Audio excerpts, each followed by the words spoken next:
Assalamualaikum warahmatullahi wabarakatuh. Hari ini untuk pelajaran IPA kita akan membahas materi tentang pembangkit energi listrik. Kira-kira penjelasannya bagaimana? Mohon disimak baik-baik ya. Terima kasih. Di era globalisasi, listrik berperan sangat penting. Hampir semua peralatan memerlukan listrik. Misalnya, alat komunikasi yang sering digunakan saat ini yaitu telepon genggam. Peralatan listrik atau elektronik dapat membuat hidup kita lebih nyaman. Pekerjaan yang kita lakukan di rumah menjadi lebih mudah dan cepat selesai.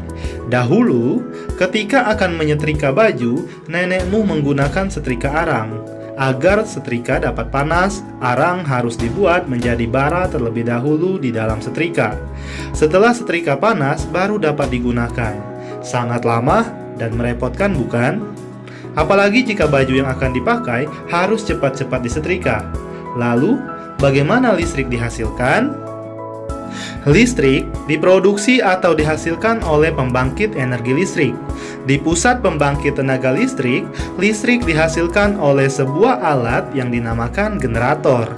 Generator digerakkan oleh turbin dari bentuk energi lain.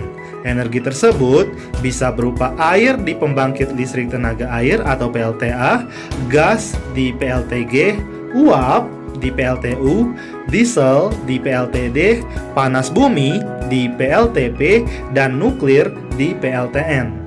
Pada pembelajaran kali ini, kita akan mempelajari proses produksi listrik pada pembangkit listrik tenaga air atau PLTA.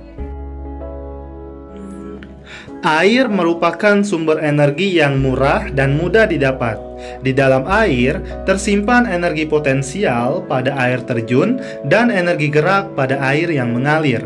Pemanfaatan energi air banyak dilakukan dengan menggunakan kincir air atau turbin air yang memanfaatkan air terjun atau aliran air di sungai. Sejak awal abad ke-18, kincir air banyak dimanfaatkan sebagai penggerak penggilingan gandum, penggergajian kayu, dan mesin tekstil. Memasuki abad ke-19, turbin air mulai dikembangkan. Pada era modern ini, tenaga air banyak dimanfaatkan untuk menghasilkan listrik pada PLTA. Pembangkit listrik ini bekerja dengan cara mengubah energi pada air mengalir menjadi energi gerak yang akan menggerakkan turbin. Turbin akan dihubungkan dengan generator yang akan menghasilkan energi listrik. Kemudian, energi listrik akan dialirkan melalui jaringan-jaringan yang telah dibuat hingga akhirnya energi listrik sampai ke rumah. Nah, sekarang coba perhatikan kedua gambar pembangkit listrik tenaga air dan pembangkit listrik tenaga mikrohidro. Jika diperhatikan, PLTA dengan PLTMH itu memiliki persamaan, yaitu memanfaatkan air sebagai energi untuk menghasilkan listrik. Akan tetapi perbedaannya adalah jika PLTA itu menghasilkan energi listrik dalam skala besar, sedangkan PLTMH itu menghasilkan listrik dalam skala kecil. Selanjutnya, kita akan membahas tentang pembangkit listrik tenaga air atau yang kita kenal dengan istilah PLTA. Nah, bagian-bagian dari PLTA itu ada 4. Yang pertama, bendungan. Fungsi dari bendungan itu menampung air dalam jumlah banyak. Yang kedua, turbin. Turbin berfungsi mengubah aliran air menjadi energi gerak.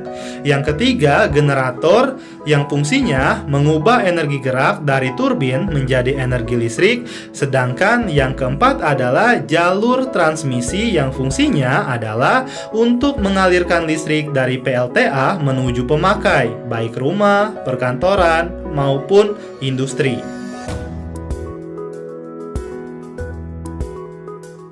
Nah, selanjutnya PLTMH atau pembangkit listrik tenaga mikrohidro. Bagian-bagian dari PLTMH juga 4. Yang pertama ada turbin yang fungsinya mengubah energi gerak dari aliran air menjadi energi gerak putaran yang dapat memutar generator.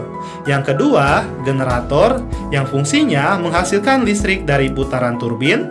Yang ketiga adalah saluran pembawah yang berfungsi menjaga ketinggian dari air yang disalurkan. Dan yang keempat adalah panel kontrol yang fungsinya adalah untuk menstabilkan tegangan. Itulah perbedaan antara PLTA dengan PLTMH.